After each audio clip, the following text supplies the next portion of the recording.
Hello, hello, hello. Good evening sa inyong lahat. Kamusta?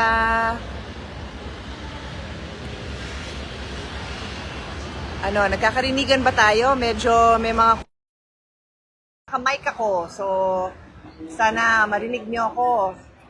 Kamusta na guys? So, um, ilang gabi ko na gustong mag-update sa inyo pero pagkatapos kasi ng impeachment, minsan pagod na ako. So, di ko na nagagawa. Pero pag Thursdays, medyo bawi tayo dahil walang scheduled na impeachment. So, pwede akong maghabol ng iba kong mga kailangan gawin and pati itong pagla-live maaasikaso ko. So, just wanna say hi to everyone and since hawak ko ang cellphone ko, nakikita ko yung mga pangalan nyo. Kaya nga itong shades ko may grade yan. So, pag nangamusta kayo, tell me where you are from. Hello daw from Singapore, but hindi ko mabasa ang name mo, so hello din. And kay Althea, kay Nonoy, kay Joseph, Marlion, JS, God bless you din, Jen. And hello kay Jobel. So, what time is it? It's 8 o'clock. Happy ako, I'll tell you why. Kasi, pag weekday, sobrang busy. Tapos, ngayong Thursday, nakikita ko yung daughters ko. So, nakapaglaro ako ng paddle kasama ng isang anak ko. And, nakikita ko sila. So, happy ako. Minsan kasi para sa mga nanay dyan, di ba, makita lang natin yung mga anak natin, mga nanay, mga tatay, happy na tayo, we're happy. And that's my happiness na makita ko yung mga anak ko. So, yung isa ko naman anak, yung bunso kong anak,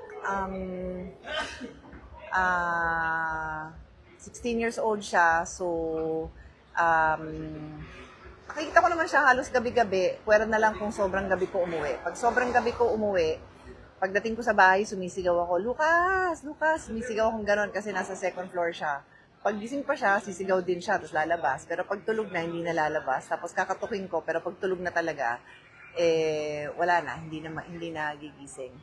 So, anyway, hello din sa'yo, Mary from Agusan del Sur. And si Carms from Bohol. Si Maria from Tanay Rizal. Hello. Hello din kay ano ba tong pangalan mo? Omrelug, tama ba? From Canada, si Elmer. From Vancouver. Naku, ang ganda dyan sa Vancouver. Ano ba weather ngayon sa Vancouver? Mainit? Mainit? Lahat naman yata ng lugar mainit ngayon. Pwera na lang kung taga bandang Australia, di ba? Mainit ngayon, di ba? Dito sa Pilipinas, mainit. Sa Europe, mainit. Sa Amerika, mainit. Ay, nako. Gusto niyo ma-meet si Scout? Scout! Come here! Come here, baby! Pa-meet ko sa inyo si Scout, ha? Come here! Come here! Come here! Say hi! Say hi! Come here! Say hi! This is Scout, guys. This is Scout. Scoopy! Say hi!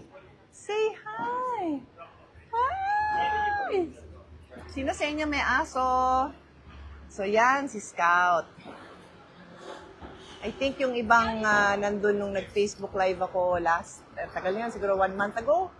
Yung isa naman naming aso, si Hudson, yung na-meet niya. Yan, si Scout. Asa na ba yung dalawa? Nandito rin yung dalawa eh. Sandali. Ayan, nandito yung dalawa. Pa-meet ko sa inyo yung dalawa pa naming aso. Eto, mga tulog. Eto, hindi ko to aso. Si Tesla to. Tesla, say hi! Say hi! Say hi to everybody! Ito aso namin, si Riri. Ito si Riri, guys. Berry! Ito ang arte-arte. Berry, say hi! Say hi! Say hi, Riri! Say hi! Balti, come here! Say hi! Say hi! Say hi, Balts! So guys, this is Riri. Riri the Husky. And that's Balti, yung kanyang anak. Si Balti ay, aray, sumakit yung tiyan ko. Si Balti ay half husky and half ano nga ba? Half husky and half golden retriever. Kasi ang tatay niya is a golden retriever. So, yan. So, eto ang arte-arte. Hello, baby. Say hi. Say hi. Hey, say hi. Say hi. Say hi. Anyway, ayan. Namit nyo ang mga aso ng buhay namin. Si Tesla naman, ayan, kaibigan nila. So, ayan, ang daming aso namin dito. Ay, ito ako dito, mas maingay dun sa labas, sa loob. So, anyway, guys, hello from Davao, taga-sunod. Good evening din sa'yo, Pray. And, si Kurt, si Christopher from Mindanao, and Richie, and Chet from Maryland, USA. Angelica from Qatar, humid, sobrang init. Talaga ba? Init nga eh. Nag-workout ho ako kanina. Yun nga, sabi ko sa inyo, naglaro ako. Tapos, ayun, ang init, parang basa. Kaya itong hair ko, hindi po yan na, hindi pa ako naligo na ako, pero hindi yan pawis yan sa shampoo. Mamayang gabi pa ako ulit magsha-shampoo. Pero yan, basa, ganun kabasa yung buhok ko sa init. Anyway, wag na natin pag-usapan yung init dahil wala na tayong magagawa dyan. Pero may magagawa tayo. Importante na lagi kayong hydrated. So, bring water. Kasi sa init, alam niyo sa ibang bansa, kasi hindi sila sanay sa init. At least tayo sa Pilipinas, sanay tayo. Sa ibang bansa, namamatay pa talaga yung mga tao sa init. Kasi siguro nabibigla sila because mas sanay sila na medyo malamig, tapos medyo yung change na sobrang init. Kaya yung mga kababayan natin na sa ibang bansa, mag-ingat kayo. Kasi masasanay na kayo dyan sa panahon dyan. Tapos, baka kayo ang magulat pag sumobrang init. So, lalo na yung matatanda, yan ang bantayan nyo. Alam niyo sa ibang bansa, may mga namamatay pa talagang matanda dahil sa heat stroke. Hello, Mel of Melbourne. Never pa ho ako nakarating ng Melbourne. Sana isang araw makarating ako. And si Edil from Davao de Oro. And from si JMPS, paano ba yun? Jumps from Tagaytay City. Ayan, mahilig ako sa Tagaytay kasi dati, nung madalas ako magbike, nagbabike po ako galing Alabang to Tagaytay. 55 kilometers po yun, mula bahay hanggang dun sa may track oval. Dun sa may track oval kasi dun ho kami tumitigil dahil tumatakbo pa kami. So, minsan naman, tumutuloy pa kami sa Batangas. Minsan naman hanggang Tagaytay lang. So, yun ang aking mga kwento-kwento. Kayo naman, anong mga kwento nyo? Shout out to Christine of North Cotabato. Uy, si Lalaine is from Taiwan. And good evening sa'yo, Raymark. Uy, ikaw kung ano-ano yung iniisip mo dyan. Bukas sa UAE. And si Beth from Cebu City. Yan. At least may time ako bumati sa inyo kasi during the weekday, Monday to Wednesday, sobrang busy. In fact, next week, mag-uumpisa na ho kami ng session plus impeachment. So medyo mas madadagdagan pa yung oras namin sa Senate. Pero okay lang naman, kaya naman. Si Christopher of Bahrain and si Cecil watching from Dubai. May mga ano ba? Guys, tell me kung nasa labas kayo. May mga stars ba kayong nakikita? Walang star. Walang star, sayang. Pero siguro, ibig sabihin ba, uulan? Medyo mahangin. So, happy naman ako kasi mahangin-hangin naman. Hindi naman super init. Pero kanina, sobrang init.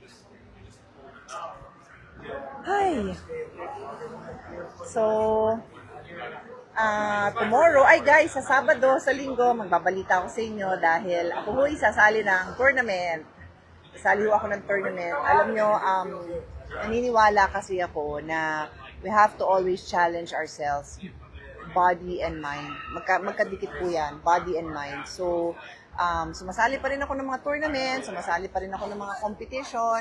So, a few weeks ago, sumali ako ng High Rocks, and then ngayon naman, sasali ako ng paddle tournament. So, for those who don't know, yung paddle, parang tennis, pero mas maliit yung court, tapos, mas maliit yung court, pero mas malaki sa pikel, tapos may pader siya. So, masaya maglaro. For fun lang naman para sa akin, pero competitive din ako. So, tingin ko, may nabasa din kasi ako na habang tumatanda, dapat hindi tayo takot to keep on learning new skills, to keep on challenging ourselves. So, ginagawa ko din yun para sa sarili ko. Like, hindi naman puro trabaho lang, puro aral lang, kasi although trabaho natin yan, pero tingin ko mas magiging better senator ako kung balanse ang buhay, body and mind. And that's also my suggestion po sa inyong lahat. If you are a student, if you are an employee, if you are a boss, kailangan may family time, kailangan may personal time, yung personal nyo, yung personal growth nyo, have your hobbies, and ako, like ko sinasuggest, sana yung hobbies ay sports, kasama ang sports, because double purpose yung sports. Something na malilibang kayo, at the same time, lalakas ang katawan. So, yon ang aking advice sa inyong lahat. Okay, hindi na ako magpapakatagal, because bala ko lang naman bumati sa inyo. Kamustahin kayong lahat. Guys, yung laging payo ko laging mga musta sa mga mahal nyo sa buhay. Please. Life is short. Karamihan ng mariringgan nyo na namatayan ng loved ones ay di nagkaroon ng enough time na mag-alagaan or masabi yung mga mahalagang bagay. So, whether it's your parents na hindi nyo nakakasama, kapatid, even pinsan, mga best friend nyo dati, kamustahin nyo because we're humans. We need social contact. That's why sabi nga nila, yung mga pickleball, paddle, sa Europe kasi sikat ang paddle, pickleball, sikat yan sa US. They say na one of the best sports. Why? Because of the social aspect. That people get to socialize while they are playing. So talagang, recommended ko po yan sa inyong lahat. Ang sweet mo naman, sabi ni Maria Lala, hindi na sayang ang boto ko sa'yo. Sana naman po, because rest assured, I'm always doing my best. Ay, yung sinasabi ko nga kahit dati pa, dun sa mga bills na ako nag-sponsor, yung iba kasi doon controversial. Pro-RH po ako, pro-reproductive health.